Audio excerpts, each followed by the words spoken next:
অষ্টমী তিথিতে। অষ্টমী তিথিতে সকালে স্নান করবে। আর ওই তিথিটা অনেক প্রভাব বাক্য যেন বলে রাধাকুণ্ড প্রকট হয়েছে মোটি না মিথ্যা কথা। রাধাকুণ্ড প্রকট অনুষ্ঠা সুবধ যিনি প্রশ্ন করেছেন সঙ্গীতা রায়, সঙ্গীতা রায় চৌধুরী। অনুষ্ঠা সুবধ চৈত্র মাসে হয়েছে। সেদিন গোবর্ধন দলে পড়াশুনিতে আসেন হবে আগে তখন ছিল বসন্ত রাস 2 মাস পড়াশুনিতে হয় গোবর্ধন তটে। সেই সময় অনুষ্ঠান শুরু হয়েছিল এবং ওটা কার্তিক মাসে না, ওটা চৈত্র মাসে। চৈত্র মাসে রাধাকুণ্ড শ্যামকুণ্ড প্রকট হয়েছেন। কোন তিথি না, তবে হরিভক্তি বিলাস এটা পদ্মপুরাণের শ্লোক নারদ সৌনক সংবাদে নারদ ঋষি সৌনকাদি ঋষিগণকে বলছে যে বিপ্রগণ গোবর্ধন তটে যে রাধাকুণ্ড শ্যামকুণ্ড আছে সেই রাধাকুণ্ডে স্নান করলে ভগবান অত্যন্ত প্রিয় হন, খুশি হন, প্রসন্ন হন এবং তিনি নরভক্ত ভাবে তীব্র। যে কোনো মানুষ রাধাকুণ্ডে স্নান করলে ওই ভোলাষ্টমীতে তারা ভক্ত হয়ে যাবেন। কিন্তু আমাদের চৈতন্য চরিতামৃতে রবীন্দ্রনাথ শ্রীপাদ বলেছেন রাধাকুণ্ডে যেই তো একবার করে স্নান রাধা সমর্পণ তাহলে কৃষ্ণ করে দান। তার যে কার্তিক মাসের দরকার নাই, আর মধ্যরাত্রের দরকার নাই, কোনো সময়ের দরকার নাই। যে কোনো দিন যে কোনো সময় রাধাকুণ্ডে স্নান করলে রাধা সমর্পণ তাহলে কৃষ্ণ করে দান। ভজন জগতে কি বেশি কিছু আছে? যে কোনো দিন যে কোনো সময় রাধাকুণ্ডে স্নান করলে রাধা সমর্পণ পাওয়া যাবে, এর কি বেশি কিছু পাবেন? অষ্টমীতে স্নান করলে যদি না পান রাতে ভিড় কেন, এত হুজুর কেন? যাই হোক, অনুষ্ঠা সুবধ চৈত্র মাসে হয়েছিল বসন্তের সময়। তখন বসন্ত রাস হচ্ছিল পড়াশোনিতে 2 মাস হয়।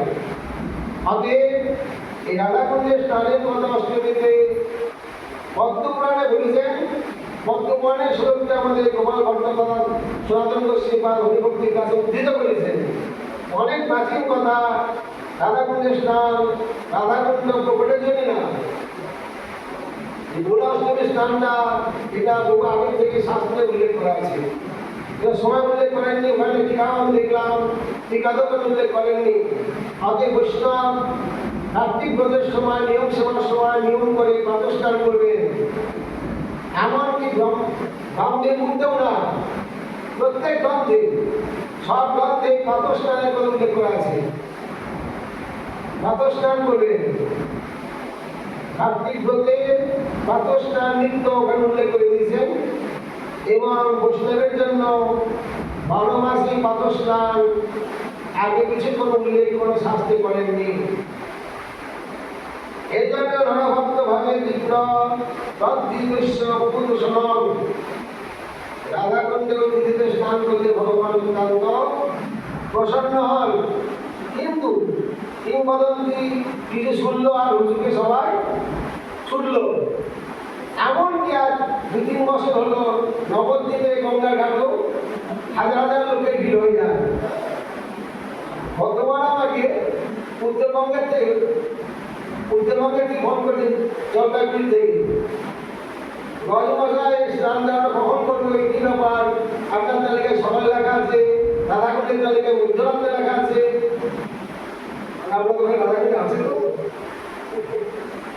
প্রথম কথা, আপনাদের ওখানে রাধাকুণ্ড আছে কিনা, নবদ্বীপে রাধাকুণ্ড আছে কিনা?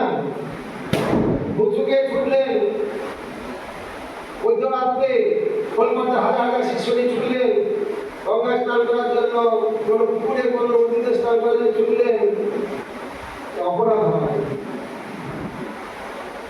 নন্দ মহারাজ সময় স্নান করেছিলেন, সেই জন্য তাদের গরু দেবের অনুচর তাকে লোকে নিয়ে গেছিলেন। যাই হোক, একটু বিচার করবেন, উঁচুকে নাচবেন না। ভক্তি মার্গটা অতখানি সহজ না, সূক্ষ্ম এবং অত্যন্ত দৃঢ় তত্ত্বেশ্বর নিহিতম গুহায়াম, ভক্তি তত্ত্বটা একদম গুহাতে নিহিত, এটা দুর্বোধ্য এবং এটা বিরল প্রচার।